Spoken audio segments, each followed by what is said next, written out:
नमस्कार, India news Madhya Pradesh Chhattisgarh पर आपका स्वागत है। मैं हूं आपके साथ हेमंत कुमार और ग्राउंड जीरो से देखिए ग्राउंड रिपोर्ट।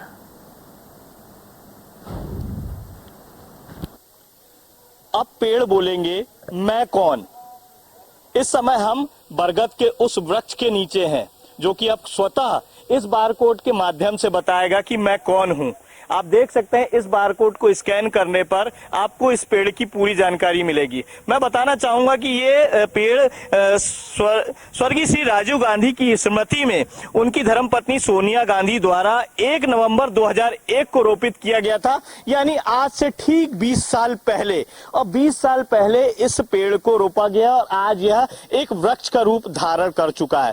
इस तरीके से हम दिखाना चाहेंगे यहाँ पर कि जो इसका शुभारंभ हुआ था, जो अजीत जोगी, दिवंगत मुख्यमंत्री अजीत जोगी के टाइम में 20 अगस्त 2001 को इसका शुभारंभ किया गया था। इस तरीके आप देख सकते हैं जगह जगह यहाँ पर बारकोड लगे हुए हैं। स्वयं बोलने लगे हैं कि हम कौन हैं, क्योंकि यहाँ पर किसी तरह की कोई गाइड की व्यवस्था नहीं है। तो अब पेड़ खुद अपने बारे में बता रहे हैं। एक वन विभाग द्वारा एक नई पहल की गई है कि अब पेड़ खुद बोलेंगे कि हम कौन हैं, हमारी क्या क्या प्रजातियां हैं और हमारी उम्र क्या है। ऐसे कई चीजें अब पेड़ खुद बताएंगे।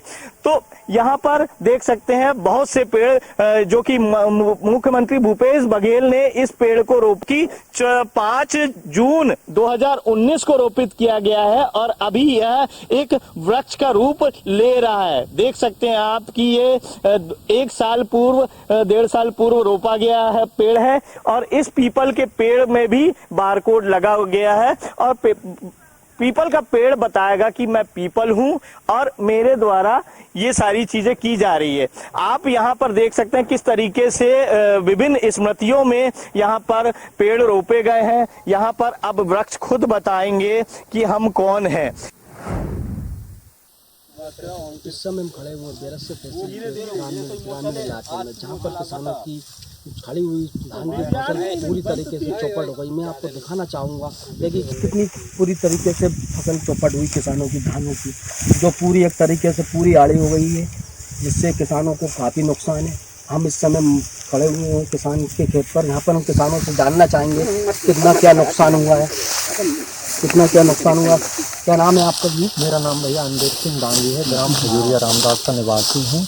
और ये मेरी पूरी फसल आई हुई ठाड़ी पे आप देख सकते हो, करीब करीब 2.5-3 एकड़ जगह में थी और ये एकदम बारिश और हवा से पूरी लौट गई है। तो हमारा तो बहुत ज़्यादा नुकसान हो चुका है इस समय और खर्चे भी बढ़ जाएंगे। अब जैसे कि ये जो फसल अभी इसको काली हो गई है, जो अभी इसके कटवाने के लिए हार्वेस्टर से तो नहीं कटेगी, इसके लिए मजदूरों का इस्तेमाल किया जाएगा। इसमें मजदूरों का भी भार पड़ेगा आपको। मजदूरों से अपना डबल पहुंच जाता है खर्चा। हार्वेस्टर से 2 ही काम एक ही बार में हो जाते हैं और हमारे यहाँ तो अभी पिछले 2018 में भी बीमा नहीं आया और सरकार से यही गुजारिश है कि मुआवजा वगैरह इसका मिल जाए कुछ।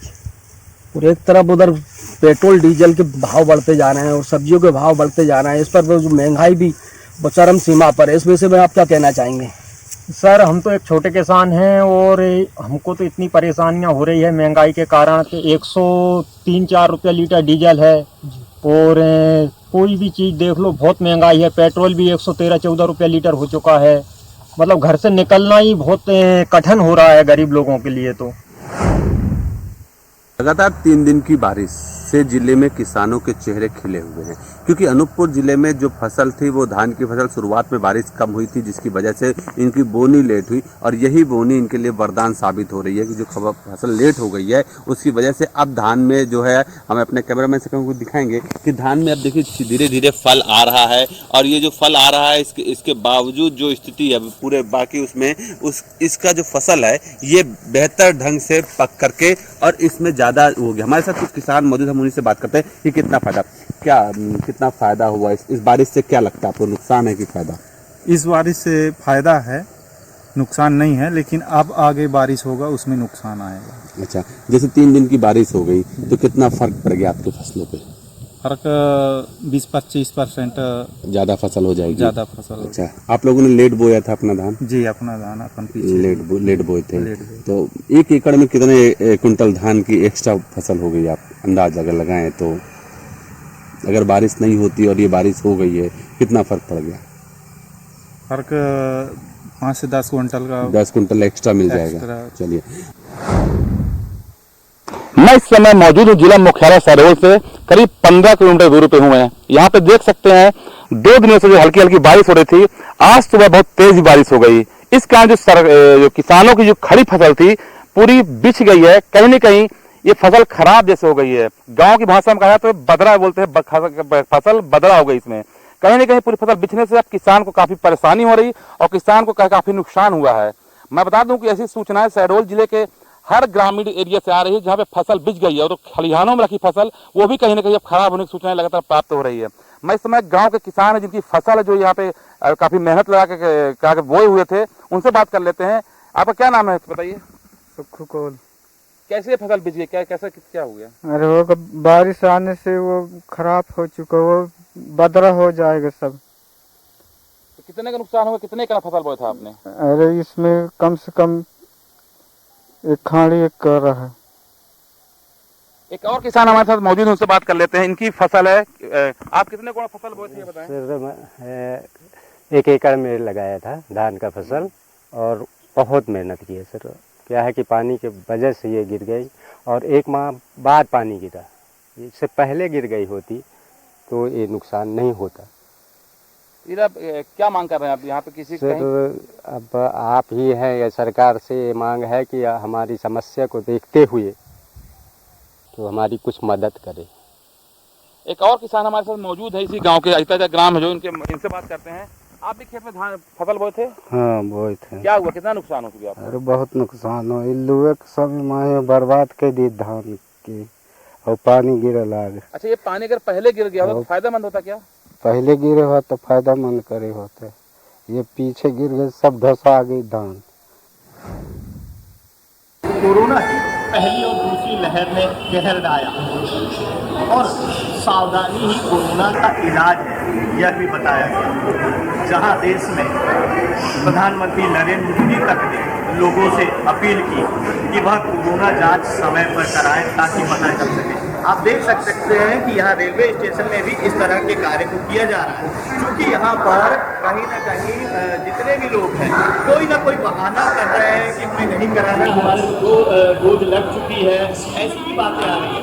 लेकिन इसके बावजूद यहाँ पर मेडिकल स्टाफ द्वारा सावधानी पूर्वक यहाँ पर लोगों को रोककर, जितने भी यात्री बाहर से आ रहे हैं उन्हें रोककर जिस तरीके से ये सारी कवायद की जा रही है, तो सिर्फ एक यही रेलवे स्टेशन का एक मात्र सेंटर है जहाँ पर आपको 100 से अधिक आंकड़े कोरोना के जांच के मिल सकते हैं।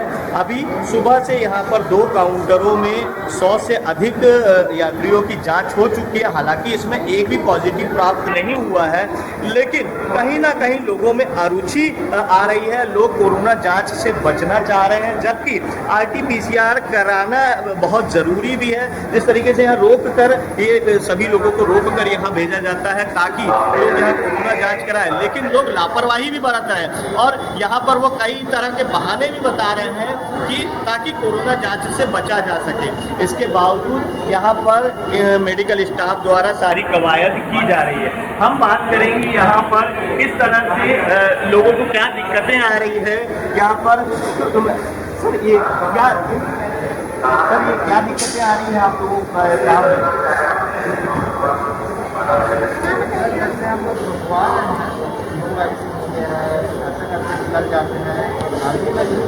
विजय दास, लोगों में क्या है, मतलब बिल्कुल बहाने कर रहे हैं, अरुचि हो गई है क्या जांच को लेके?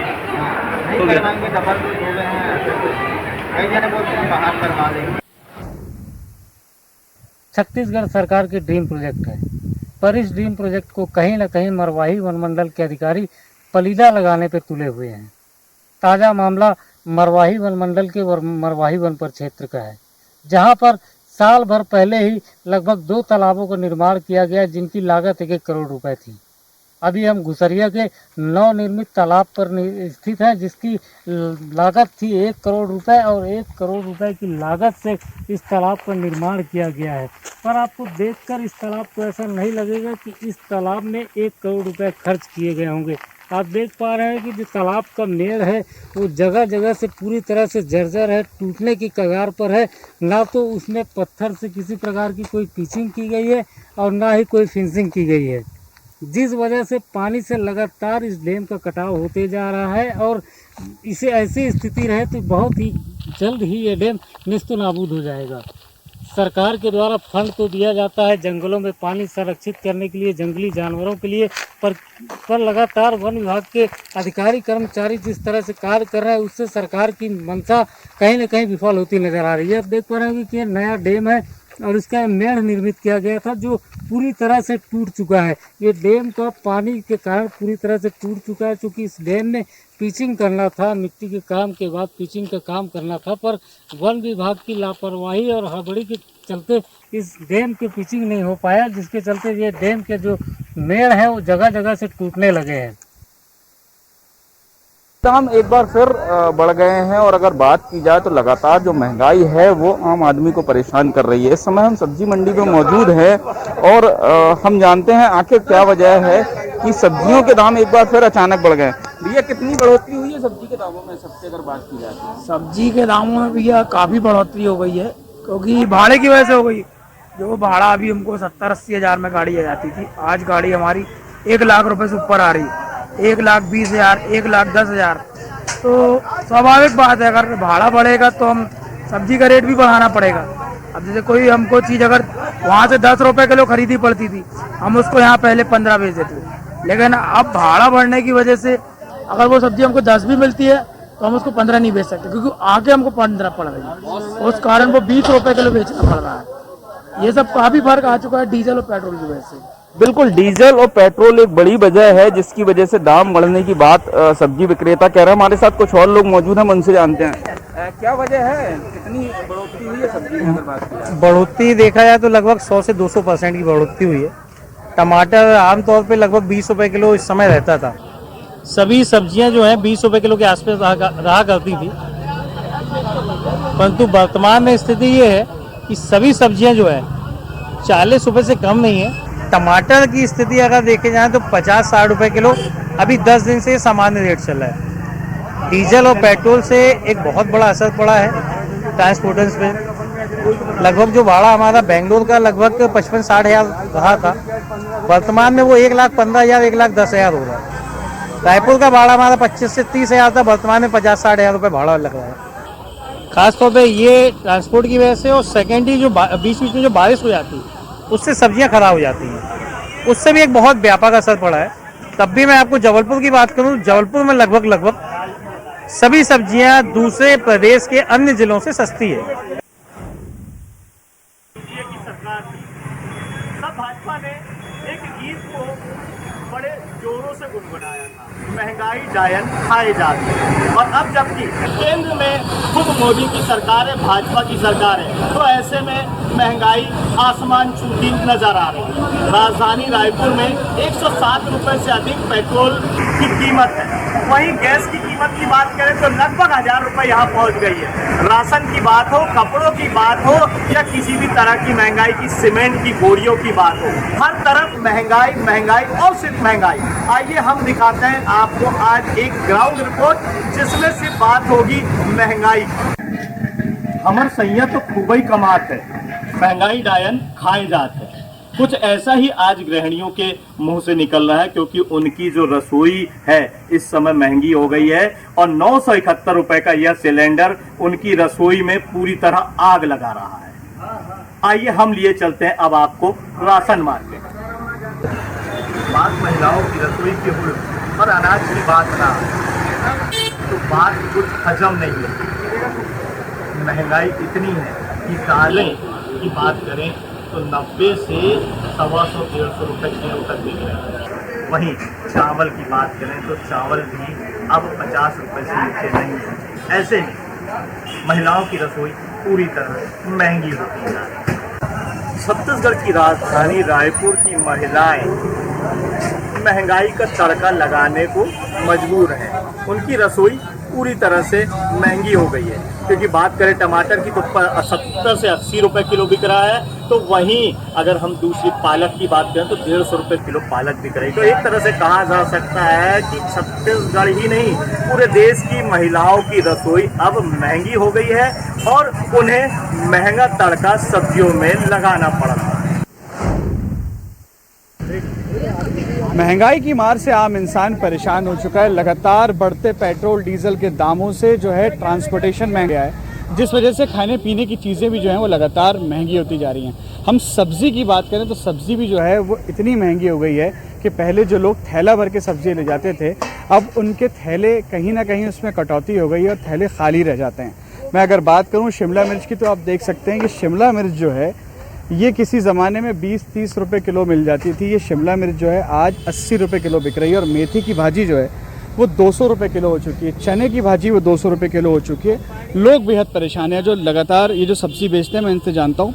देखिए महंगाई बढ़ती जा रही है, सब्ज़ी के दाम बढ़ते जा रहे हैं। कितना फ़र्क पड़ रहा है, क्या लगता है आपको बेचने में अब पहले और अब में कितना दिक्कत जाती है? पहले तो ऐसा था कि सस्ता लाते थे, सस्ता बेच देते थे। अब एकदम से सब्जियां महंगी हो गई तो ग्राहक लोग बोलते हैं भैया एकदम से कैसी महंगी, पर समझाना पड़ता है कि भैया बारिश में ख़राब हो गई, आवक कम है, बाहर जा रही, सारी चीज़ें समझाना पड़ता, तब ग्राहक थोड़ा सा कटे। दाम कम होंगे कि नहीं? दाम कम होंगे ना, अब ठंड पड़ेगी, बटर चालू हो जाएंगे, नया आलू हो जाएगा, टमाटर नए निकलने लगेंगे, मौसम अच्छा हो जाएगा तो सब्जियाँ ऑटोमेटिक बढ़ जाएगी आना, तो रेट कम हो जाएंगे ऑटोमेटिक। देखिए बिल्कुल यहाँ एक उपभोक्ता है, मैं उनसे भी जानता हूँ। ये जो सब्ज़ी खरीद रहे हैं, गाजर खरीद रहे हैं, गाजर का भी जो रेट है वो 80 रुपये किलो हो चुका है। भाई साहब आप गाजर खरीद रहे हैं, आप गाजर का रेट 80 रुपये किलो हो गया, क्या कहना चाहेंगे? पहले कितने की मिलती थी? तो 40-50 मिलती पहले और अब 80 रुपये। कितना फ़र्क पड़ा जेब पे? फर्क पड़ा ना, घर का बजट बिगड़ गया। हाँ बिगड़ा ना। देखिए बिल्कुल जो है पहले जो 40 रुपये किलो गाजर मिलती थी वो अब 80 रुपये किलो मिल रही है। इनका लगातार जो है घर का बजट बिगड़ता चला जा रहा है। महंगाई का कम होना लोगों के लिए राहत दे चीज़ होगी, लेकिन कब महंगाई कम होती है ये बड़ा सवाल लगातार लोगों के जहन में घूमता जा रहा है। छिंदवाड़ा हम कटनी जिले के पेट्रोल पंप पे खड़े हैं। यहाँ पे हमारे साथ कुछ लोग मौजूद हैं। पेट्रोल के दाम प्रतिदिन कुछ 1 रुपये बढ़ रहे हैं, जिसके चलते लोगों की जेब पर क्या असर पड़ रहा है। हमारे साथ कुछ लोग मौजूद हैं, हम उनसे जानना चाहेंगे कि क्या असर पड़ रहा है। बहुत दिक्कतें आ रही है। पिछले 6 महीने से हम लोग सेल्स एंड मार्केटिंग में हैं, तो हम लोगों का जो पेट्रोल अलाउंस है और हमारी जो सैलरी है उसमें कोई हाइक नहीं है। लेकिन दिनों दिन इतने ज़्यादा पेट्रोल के रेट हो गए हैं कि हम लोगों का समझ लीजिए कि जेब से हमको अपना लगाना पड़ रहा है और किसी प्रकार का कोई देखने वाले नहीं है लोग कि एक कोई पैमाना होना चाहिए रेट बढ़ने के, लेकिन यहाँ पर किसी भी प्रकार का कोई देख रेख नहीं है। आए दिन हम लोग रोज़ पेट्रोल पंप आते हैं, पता चला 1.5 रुपये बढ़ गया, 1 रुपये बढ़ गया, कोई इस चीज़ को देखने वाला नहीं है। इससे आम जनता के ऊपर बहुत ही बोझ पड़ रहा है। बड़े लोगों को तो कोई दिक्कत नहीं है, छोटे तबकों में कोई दिक्कत नहीं है, लेकिन मिडिल क्लास वाला जो है उसको इतनी ज़्यादा दिक्कत है और बहुत ही ज़्यादा प्रताड़ित हो गए हैं हम लोग। सरकार से क्या चाहते हैं? सरकार से हम यही चाहते हैं कि अगल बगल के, जैसा कि हम लोग न्यूज़ में देखते हैं और पढ़ते हैं कि आसपास के जो हमारे देश हैं उनमें हमसे 50% कम है पेट्रोल के रेट, तो हम भी वही चाहते हैं कि वो भी वही नीति अपनाएं और हम लोगों को कुछ जो मिडिल क्लास फैमिली है उसको कुछ रियायत बरतें। विदिशा के सुमेरदांगी ग्राम में जो पेयजल सप्लाई के लिए ट्यूबवेल का उत्खनन किया गया था, जिस ट्यूबवेल उत्खनन के दौरान इसमें से आग भभकने लगी, जिससे जो ट्यूबवेल का उत्खनन कर रही थी एजेंसी उसने इसको बंद कर दिया यहाँ पर। लेकिन ग्रामीणों ने जब इसमें पिछले 2 दिन से देख रहे हैं उसमें आग लगाई माचिस से, तो ये आग भभक रही है। देख कितनी तेजी से आग जल रही है। पूरा 2 दिन हो गए हैं, ग्रामीण जन बता रहे हैं यहाँ पर लगातार ये आग यहाँ पर जल रही है। मौके पर अधिकारियों को जैसे जानकारी मिली तो यहाँ के जो तहसीलदार हैं दिलीप जड़िया तेवंदा के, वो भी यहाँ पर पहुंचे हैं। यहाँ के जो टीआई हैं श्रीवास्तव, वो भी यहाँ पर पहुंचे। ग्रामीणों से उन्होंने चर्चा की, जानकारी ली और इसको जो गड्ढा है उसको ढक दिया था। इसमें ग्रामीणों ने दोबारा से फिर इसमें तेजी लगाई, तो ये देखिए आग कितनी तेजी से भभक रही है। हमारे साथ इस ग्राम पंचायत के सरपंच मौजूद है। सरपंच साहब क्या है मामला जी, कब हुआ था गड्ढा? जी सर 4 महीने पहले हुआ था गड्ढा जी, बैसाख में जी। और बुआ भी इसमें केसिंग डालने के लिए आए थे जी, तो उन्होंने वेल्डिंग किया तो उसमें आग लग गई जी, केसिंग डालते समय जी। तो उन्होंने मुझे बुलाया जी। तो मैं आया तो मैंने देखा तो उसमें सही में ही आग लग रही गैस थी। निकल रही है उसमें। गैस निकल रही उसमें। जी जी जी आप लोगों ने लगा के देखी कल? हाँ, कल मैंने स्वयं लगा के देखी। मैंने खुद मेरे मोबाइल से वीडियो बनाया, फिर मैंने व्हाट्सएप पे भी भेजा था। प्रशासनिक अधिकारी आए थे? जी। क्या बोल रहे थे? वो उन्होंने कुछ नहीं बोला। टीआई साहब, हाँ टीआई साहब आए थे पेंदा, ने ज्यादा दूरी इसकी निर्देश दिए गए। हाँ जी। आप लोग यहीं गांव पे रह रहे हैं? जी।